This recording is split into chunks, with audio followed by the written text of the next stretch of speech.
Hello film lovers. ఈ వారం ఓటీటీలోకి కొన్ని ఇంట్రెస్టింగ్ మూవీస్ అయితే స్ట్రీమ్ అవడం స్టార్ట్ అయినాయి. వాటిలో చాలా మూవీస్ చూడడం జరిగింది. కొన్ని ఎందుకు చూసానురా బాబు అనుకునేటట్టు చేస్తే, మరికొన్ని మాత్రం ఇవి ఎలాగైనా సరే సజెస్ట్ చేయాలరా అనేటట్టు చేసాయి అనమాట.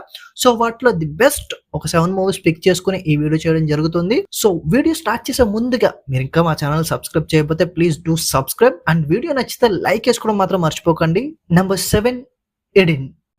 ఒక కపుల్ సివిలైజేషన్ కు దూరంగా ఒక ఐలాండ్ లో ఉంటూ వాళ్ళ జీవనాన్ని సాగిస్తూ ఉంటారు. సో అక్కడికి వెళ్ళిన వాళ్ళు ఎక్స్పీరియన్స్ ని పబ్లిష్ చేయడం స్టార్ట్ చేస్తారు. సో వాటిని చూసిన కొంతమంది ఆ ఐలాండ్ కి వెళ్ళడానికి ఇంట్రెస్ట్ చూపుతారు.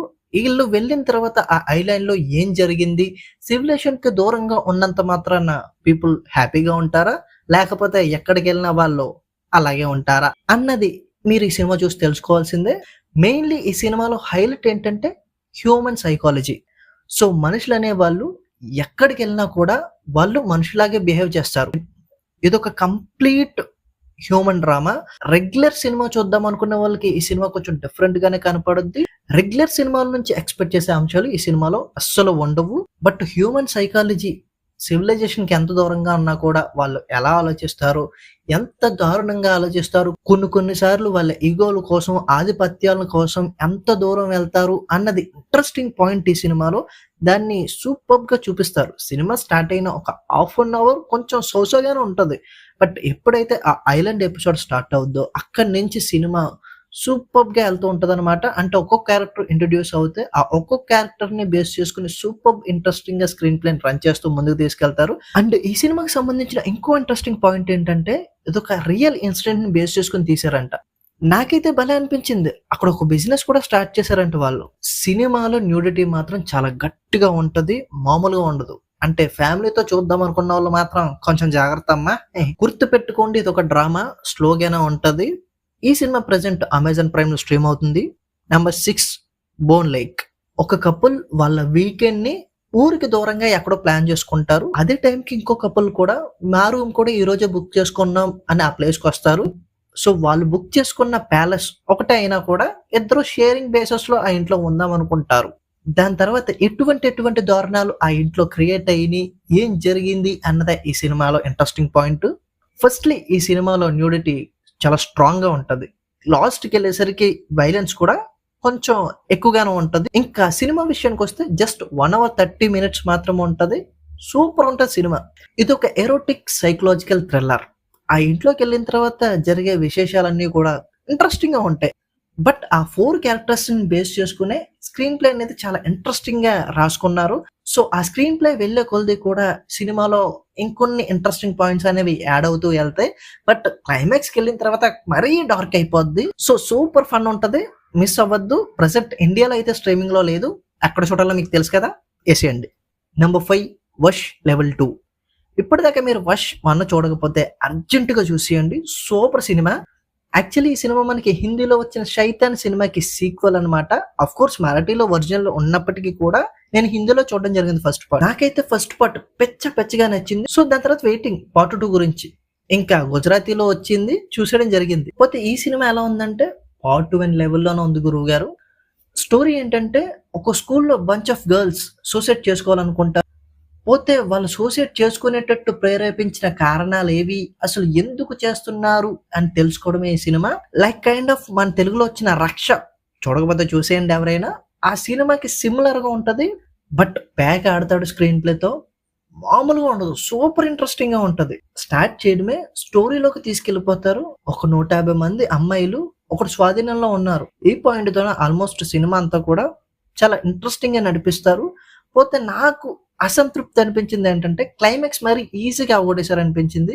అంటే విలన్ ని చాలా స్ట్రాంగ్ గా చూపిస్తారు. అంత స్ట్రాంగ్ గా చూపించిన విలన్ ని అంత సింపుల్ గా పడగొట్టేస్తే కిక్ కొంచెం డెల్యూట్ అవుద్ది కదా, నాకు అలాగే అనిపించింది. పోతే దాన్ని తీసి పక్కన పెట్టి సినిమా మొత్తాన్ని చూస్తే మాత్రం చాలా మంచి ఇంట్రెస్టింగ్ హారర్ మూవీ చూసాం కదా అన్న ఫీల్ తీసుకొస్తుంది. ఈ సినిమా ప్రెసెంట్ నెట్ఫ్లిక్స్ లో స్ట్రీమ్ అవుతుంది. గుజరాతీతో పాటు హిందీ ఆడియో కూడా అవైలబిలిటీలో ఉంది. Number 4, the elixir. మీరు కనుక జాంబీ ఫ్యాన్ అయితే అర్జెంట్గా ఈ సినిమాని చూసేయండి. ఈ మధ్య కాలంలో వచ్చిన one of the best zombie movies అని స్ట్రాంగ్ గా చెప్పేయచ్చు. ఆ రేంజ్ లో ఫస్ట్ నుంచి లాస్ట్ వరకు కూడా రేసీ స్క్రీన్ ప్లేతో గోరీ అండ్ వైలెన్స్ సీన్స్ తో దడ దడ పుట్టిస్తుంది. స్టోరీ ఏంటంటే ఒక కంపెనీ ఉంటది. వాళ్ళు ఓల్డ్ పీపుల్ ని యంగ్ గా మారుస్తామని ఒక మెడిసిన్ తయారు చేస్తారు. దాని శాంపిల్స్ ఒక 2 ఫ్యామిలీస్ కి పంపుతాయి. దాని తర్వాత ఎంత దారుణమైన విషయాలు చోటు చేసుకున్నాయి అని తెలుసుకోవడం ఈ సినిమా. బేసికల్లీ జాంబీ మూవీస్ అన్ని కూడా ఒకే ప్యాటర్న్ లో ఉంటాయి. దాన్ని ఎవరంతలో చూపిస్తే అంత ఇంట్రెస్టింగ్ గా అనిపిస్తాయి. బట్ ఈ సినిమాకి వచ్చేసరికి హైలైట్ ఏంటంటే గోరు, వైలెన్స్, బాబా దారుణంగా ఉంటే వీక్ హార్టెడ్ అయితే ఈ సినిమాని అస్సలు చూడొద్దు. సినిమా మొత్తం కూడా రక్తం ఏరులై కాదు సముద్రాలై పారుతుంది అనమాట. ఆ జాంబీ పాయింట్ వచ్చేంత వరకు కూడా కొంచెం క్యారెక్టర్ ఇంట్రడక్షన్ ఉంటది. అది కొంచెం స్లో అనిపించొచ్చు. బట్ ఎప్పుడైతే ఈ జాంబీ అటాక్ అయిందో అక్కడి నుంచి క్లైమాక్స్ వరకు కూడా గ్యాప్ ఉండదు. ఎక్కడ కూడా స్పేస్ తీసుకోరు. కంటిన్యూస్ గా ఏదో ఒక విధంగా సర్ప్రైజ్ చేస్తూనే తీసుకెళ్తారు క్లైమాక్స్ వరకు. అండ్ క్లైమాక్స్ ని కూడా సూపర్ గా ఎండ్ చేస్తారు. ఓవరాల్ గా అయితే జాంబీ ఫ్యాన్స్ కి పండగ ఈ సినిమా. డెఫినెట్ గా చూసేయండి. ప్రెసెంట్ నెట్ఫ్లిక్స్ లో స్ట్రీమ్ అవుతుంది. నెంబర్ 3 భద్రకాళి. పెద్ద పెద్ద పాలిటీషియన్స్ దగ్గర పనిచేసే ఒక బ్రోకర్ వాళ్ళకే తెలియకుండా వాళ్ళతో ఎలా ఆడుకున్నాడు అన్నదే ఈ సినిమా స్టోరీ. విజయ్ ఆంటోనీ అప్పుడప్పుడు కొన్ని మంచి సినిమాలు తీసుకొస్తూ ఉంటాడు. బట్ ఎందుకనో ప్రమోషన్స్ లో మాత్రం అంత యాక్టివ్ ఉండడు. దానివల్ల జనాల దగ్గరికి వెళ్ళేసరికి ఆ సినిమా థియేటర్ నుంచి పోతాయి. ఆ కావులోకే భద్రకాళి అనే సినిమా జాయిన్ అవుద్ది. ఈ సినిమా చూసిన తర్వాత పాలిటిక్స్ బ్యాక్గ్రౌండ్ లో ఇంత జరుగుద్దా, ఎంతెంత మ్యాటర్ జరుగుద్దా, ఎన్నెన్ని కోట్లలో వ్యవహారం జరుగుద్దా, ఈ విషయాలన్నీ కూడా జనాలకు తెలిసేటట్టు వాళ్ళే చేస్తారు. అండ్ జనాలు ఏం ఆలోచించాలి, వాళ్ళ మైండ్లను కూడా వీళ్ళే డిసైడ్ చేసి అసలు ఏ రేంజ్ లో ఒక పొలిటీషియన్ అని కూడా గేమ్ ఆడతాడా అన్నది ఈ సినిమాలో సూపర్ ఇంట్రెస్టింగ్ పాయింట్. ఆ పాయింట్ ని స్టార్ట్ చేసినప్పటి నుంచి లాస్ట్ వరకు కూడా ఎక్కడ డీవియేట్ అవరు సినిమాతో. అండ్ సినిమాకి అవసరం లేని కొన్ని అనవసరమైన విషయాలు లైక్ లవ్ స్టోరీ అంటూ, హీరోయిన్ అంటూ వీటికి కూడా టైం వేస్ట్ చేయరు. సీదా స్టోరీలోకి పోతారు. అక్కడి నుంచి సినిమా వెళ్లే కొలది కూడా డెప్త్ పెరుగుతుంది. ఆ డెప్త్ లో పడిన డైలాగ్స్ మాత్రం సూపర్ ఉంటాయి. అండ్ అలాగని ఇది ఒక రియలిస్టిక్ మూవీ అంటే డెఫినెట్ గా కాదు. మనకి ఫస్ట్ నుంచి కూడా రియలిస్టిక్ ప్రాబ్లమ్స్ నే తీసుకుంటారు, దాన్ని సినిమాటిక్ లెవెల్లో డీల్ చేసుకుంటూ వెళ్తారు. ఇండియాలో ఉన్న రియలిస్టిక్ ప్రాబ్లమ్స్ నే తీసుకుంటారు, బట్ దాన్ని సినిమాటిక్ లెవెల్లో డీల్ చేసుకుంటూ వెళ్తారు, రియలిస్టిక్ గా కాదు. సో ఓవరాల్ గా చాలా మంచి సినిమా, అస్సలు మిస్ అవ్వద్దు. ప్రజెంట్ ఈ సినిమా హాట్‌స్టార్ లో స్ట్రీమ్ అవుతుంది. నెంబర్ 2 లోకా. హీరోయిన్ కి ఒక పవర్ ఉంటది. ఆ పవర్ ఎలా వచ్చింది, ఆ పవర్ తో హీరోయిన్ ఏం చేయాలి అనుకుంటుంది అన్నది ఈ సినిమా. అఫ్ కోర్స్ ఈ పాటికే చాలా మందికి తెలిసి ఉంటది ఆ పవర్ ఏంటనేది. యా, ఈ సినిమాలో హీరోయిన్ ఒక వ్యాంపైర్. బేసికల్లీ వ్యాంపైర్ సినిమాలు చాలా వచ్చేసినాయి హాలీవుడ్ లో. కొత్తగా ఏం చూస్తాం అన్న క్వశ్చన్ ఉంది. బట్ ఆ క్వశ్చన్ కి పర్ఫెక్ట్ ఎగ్జాంపుల్ ఈ లోకా. యాక్చువల్ గా వ్యాంపైర్స్ అనే క్యారెక్టర్ ఒక నెగటివ్ క్యారెక్టర్, ఒక ఈవిల్ క్యారెక్టర్.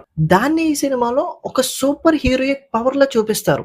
అండ్ సినిమాలో కథ కూడా పెద్దగా లేదు, బట్ స్క్రీన్ ప్లే తో మ్యాజిక్ క్రియేట్ చేశారు. హీరోయిన్ ఉండే ఆ సిటీ కూడా సినిమాలో క్యారెక్టర్ ప్లే చేస్తుంది. అది నాకు బీభత్సంగా నచ్చింది. సినిమాలో మేము పెద్దగా చేసేస్తున్నాం, గొప్పగా చేసేస్తున్నాం అన్నట్టు ఉండదు. బట్ వాళ్ళు చేసే సింపుల్ విషయం కూడా చాలా యూనిక్ గా అనిపిస్తుంది, స్పెషల్ గా అనిపిస్తుంది. అండ్ ఒరిజినాలిటీని తీసుకొస్తుంది సినిమాలో. దానివల్ల సినిమా చూస్తున్నంత సేపు కూడా ఒక మంచి సూపర్ హీరో మూవీ చూసామన్న ఫీల్ అయితే డెఫినెట్ గా తీసుకొచ్చుద్ది. సో సినిమా అయితే మాత్రం అస్సలు మిస్ అవ్వద్దు. హాట్‌స్టార్ లో స్ట్రీమ్ అవుతుంది. డెఫినెట్ గా చూసేయండి. ఇంకా finally number 1 Kantara.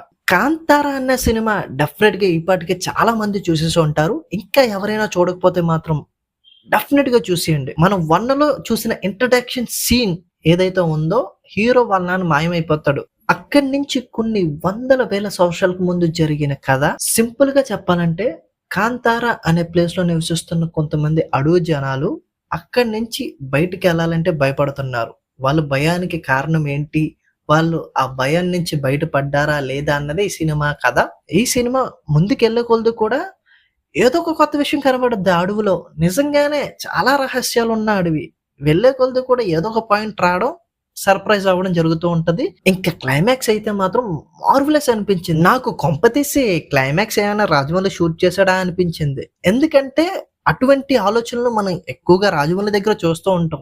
So overall Kantara అయితే మాత్రం డెఫినెట్ గా ఎక్స్పీరియన్స్ చేయండి. ఇదొక ఎక్స్పీరియన్స్ అంతే. సో ఇది ఇక్కడికి. If you like this video ఒక లైక్ వేసుకోండి. అలాగే ఈ మధ్యన వచ్చిన హైప్ అదేదో ఎక్కించేయండి. సబ్స్క్రైబ్ చేసుకోండి గురువు గారు. కొంచెం సపోర్ట్ ఇవ్వండి. డెఫినెట్‌గా ఒకసారి ఛానల్ చెకౌట్ చేయండి. నచ్చితేనే సబ్స్క్రైబ్ చేసుకోండి. Thank you.